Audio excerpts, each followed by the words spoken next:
amics i amigues, avui tinc l'honor de presentar-vos el president de l'Institut Brasileiro de Filosofia i Ciència, Raimundo Ramon Llull, Esteve Jaulent i Paulí, qui va néixer un dia de Reis de 1941 a Barcelona i viu a São Paulo, Brasil, des de l'any 1961. Acadèmicament es va iniciar a l'Institut Química de Sarrià, on va entrar el 1959. Al 65 fa la llicenciatura en Ciències Econòmiques a la Facultat d'Economia i Administració de la Universitat de São Paulo, Brasil, i el 1966 és mestre en Ciències Econòmiques, amb l'especialitat Econometria. Desenvolupa la seva activitat acadèmica a l'Institut de Pesquisas Econòmiques de la Universitat de São Paulo. L'any 1966 treballa amb el professor Jean Saota de la Universitat de Vanderbilt, Estats Units, construint models econòmics de l'economia brasileira. Fou convidat per la USAID i la Fundació Ford per fer doctorat a la Universitat Vanderbilt, un convit que degut a compromisos assumits no va acceptar. Entre 1962 i el 68 ha estat director del Centre Universitari Pacaembu, organitzant cursos complementaris a la universitat. I del 1970 al 81 va ser director del Centre Tècnic i Cultural.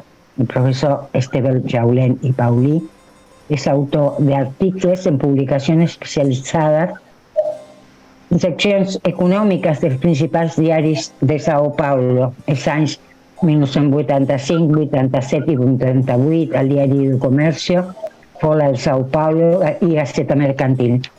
També autor d'importants estudis econòmics. En quant a activitats de foment de la cultura catalana entre 1986 i 89, ha estat fundador i primer director cultural del Casal Catalunya. Va dirigir el butlletí El Català del 91 al 93. Va fer promoció i edició del poema del Pessebre de Joan Alavedra el 1992. Al 96 va fer la promoció de l'edició de la primera traducció portuguesa del Tirano Blanc, llibre del Coc Mestre Robert, llibre dels fets de Jaume I el Conqueridor. I el 1998 funda l'Institut Brasileiro de Filosofia i Ciència, Raimundo Ramon Llull, reconegut l'any 2000 per la Generalitat de Catalunya com a Comunitat Catalana de l'Exterior. Fins al desembre de 2009 promou la publicació de 258.000 exemplars d'obres de Ramon Llull, distribuïdes per tot el país. Llibre de l'Amic i de la Mar, Llibre de les Bèsties, Llibre de l'Ordre de Cavalleria, el Llibre de l'Arxós, el Llibre dels Mils dels Verbis, Fèlix o el Llibre de les Meravelles. Respecte a les seves activitats filosòfiques, és membre de la Comissió de Filosofia Medieval del Brasil des de 1994, membre de la Societat Internacional per l'Estudi de la Filosofia Medieval, SIEMP, des de 2002, i membre de l'Associació Brasileira d'Estudis Medieval, ABREM, des de 1998. Esteve Jaulent i Paulí va rebre el Premi José Egreja de la Unió Brasilera d'Escriptors el 1990, medalla São Bento d'Estudis Teològics el 2002. 18è Premi Josep Maria Batista i Roca, Memorial Enric Garriga Trullols el 2006. I les seves activitats llulianes, traducció i publicació el 1989 del llibre d'Amic i d'Amat de Ramon Llull per encàrrec de la Universitat Catòlica de Santos. Al 91 publica el Llibre de les Bèsties, també de Ramon Llull. Amb aquestes dues obres concloses va iniciar els primers contactes amb els lluiistes d'arreu del món. El 1997 participa del Congrés Internacional al 40 aniversari de Raimundus Lullius Institut a Freiburg, Alemanya.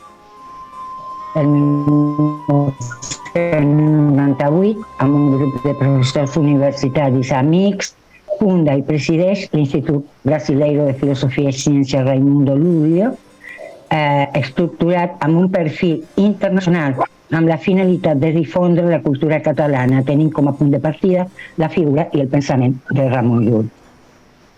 Amb diferents nivells d'autogovern, cada un d'ells ha desenvolupat i s'estan consolidant des de 1997 diversos nuclis de lullisme en els següents estats brasilers: São Paulo, seu de l'Institut, Guanabara, Rio de Janeiro, Rio Grande do Sul, Porto Alegre, Bahía, Salvador, Espíritu Santo, Vitoria, Maranhão, São Luís, Ceará, Fortaleza, Distrito Federal, Brasília i Paraná, Curitiba, al 2006. Bé, podria continuar parlant del compromès senyor Jaulent i Paulí, però hem vingut a escoltar-li. Només afegir que gent jove diu, quan l'Esteve parla, parlem l'orella.